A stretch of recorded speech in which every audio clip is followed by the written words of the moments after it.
everyone, this is KJ Vlogs, a Filipino reactor based here in Saudi Arabia, and welcome back to my channel. Kinagagawa natin reaction video ang Katden compilation, pero may nabasa ako dito just now, ngayon ko lang to na-open ha. Basahin na natin to my Katden heart. I get that it's been an emotional roller coaster. There are so much we don't see behind the curtain, but if they aren't meant to be, God will make it happen in His perfect timing. At kung hindi naman talaga sila para sa isa, accept it. God knows what is better for them, surrender it all. God, actually, okay, I cannot blame to this user about this one. Okay, wala naman kasi talagang any confirmation between Katden and kung sa mga rumor boyfriend niya. Wala talaga. So, kung pwede lang talaga. Kung pwede, basta masaya ako. Okay? Basta masaya ako. Kung pwede lang talaga ditong sabihin kung ano ang pwedeng sabihin for today's video just to lighten up your day, mga dear Katden fans. But I really cannot. Sorry. One of my mantra in life talaga is, number 1 is always choose to be kind. Number 2 is, set some boundaries. Dapat alam mo kung saan hanggang kailan ka lang at hanggang saan ka lang. So, invading their privacy is not my cup of tea. Okay, so I won't take any longer. Hanap tayo ng mga videos na ikakakilig natin. Okay? Yun nga yung nakakatuwa about life, diba? Sometimes, meron kang vision and meron kang plano pero hindi yun yung nangyayari. Yes. Doon mo gustong pumunta, doon mo gusto ang ending pero hindi yun yung nangyayari. Because, sa buhay naman natin, and in every day that we live and in every day that we breathe, and in everything that we are experiencing in life right now, may it be Full of substance din siya, no? We deserve it. And why deserve? Because we have to look at the bright side of it. Exactly. Turo sa atin si Lord. Exactly. Sa journey na to. Minsan, Christian diba, ba siya? We question all the hardships, all the struggles in life. We question why. Lord, bakit ako? Bakit mabait naman akong tao? Bakit nangyayari sa akin to? Totoo. And then, just trust the process. Kasi at the end of that, at the end of those dark times, marirealize mo na, ay, kaya pala nangyari sa buhay ko yun. True. Kasi ito yung rason. And ito yung mangyayari sa akin. And in every hardships that we go through, always trust that that's made for you to become stronger. Para palakasin ka of the storms that's ahead. And hindi natatapos yan. It's a cycle. Oh, yeah. Ay, ito. 100 times. 100 times kung sino man yan, kung ano man. 100 times mong isipin kasi mahirap man. Single nga. Ay, nakakatuwa Ay, about life, sagutan diba? sila. Sometimes, Sagutan sila. meron kang vision. Sagutan si meron kang Alden, si plano, Mami, pero si hindi Mami, yun ano. nangyayari. Doon mo gustong pumunta. Sagutan sila. Doon mo gusto ang ending, pero hindi yun yung nangyayari. Because, sa buhay naman natin, and in every day that we live, and in every day that we breathe, and in everything that we are experiencing in life right now, may it be good or bad, one way or another, we deserve it. And why deserve? Because we have to look at the bright side of things all the time. May tinuturo sa atin si Lord sa journey na to. Minsan, di ba, parang we question all the hardships, all the struggles in life. We question why. Lord, bakit ako? Bakit mabait naman akong tao? Bakit nangyayari sa akin to? And then, just trust the process. Kasi at the end of that, at the end of those dark times, marirealize mo na, ay, kaya pala nangyari sa buhay ko yun. Kasi ito yung rason. And ito yung mangyayari sa akin. And in every hardships that we go through, always trust that that's made for you to become stronger. Para palakasin ka of the storms that's ahead. And hindi natatapos yan. It's a cycle. Ang ganda naman. Ang ganda naman. Ay, ano to? Diba? Dito na lang tayo eh. Yung mga pag-alaga ni Alden dito. Ayan, isa si Alden. Kung ano ngayon. Huwag na kayong bumaba sa barko. Ang bilis yun naman maniwala. Hindi lang grinit sa birthday. Mas doon nga kayo magtakay. Bakit kaya hindi grinit sa birthday? Bakit kaya walang paramdam ng birthday si Alden kay Kath? Bakit kaya ganun? After all,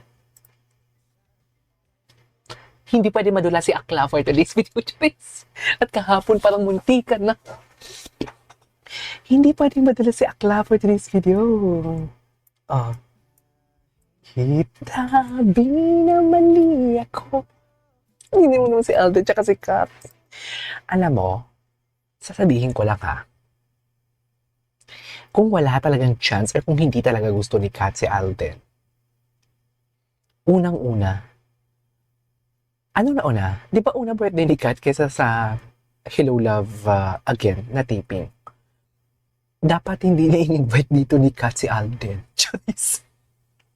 Sinasabi ko sa inyo, hindi naman sila ganun ka-close. Oo, sa Hello Love Goodbye, naging close sila, pero di ba naputo lang kanilang communication.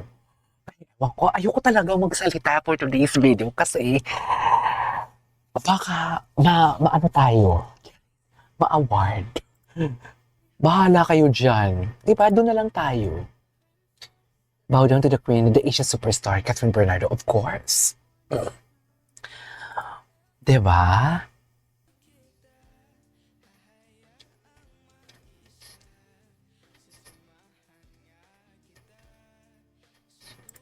Oh, diba?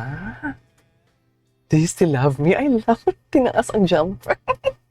Ay, ba't kilig na kilig? Atisa, marunong kang lumalga ka. Baka ipasok kita sa bulsa. I love Atisa Manalo. Don't get me wrong. Ay, si Sanya. Ay, paano? Di pwede. Ay, awayin na naman na si Sanya. Tapos may mga picture pa sila sa Dubai, if I'm not mistaken, na hindi nila in-upload. Pero tapos nang late na ng Hello Love Again. Doon na lumabas na yung mga ayuda na dalawa lang sila. Kaya wag ako. Si Alorski, si Kakay. Ang daming factors eh. Imposible na, ano yun, nagkakamabutihan sila, tapos, saan ang galing nagkakamabutihan sila? Charis. Hindi, I mean, for example lang, nagkakamabutihan sila, tapos, pumasok lang si Mayor, biglang iniwan lang si Alden. Hindi siguro, uy. Hindi siguro. Napatanong din ako, saan ang galing nagkakamabutihan sila? Charis. Akla. Shabu pa.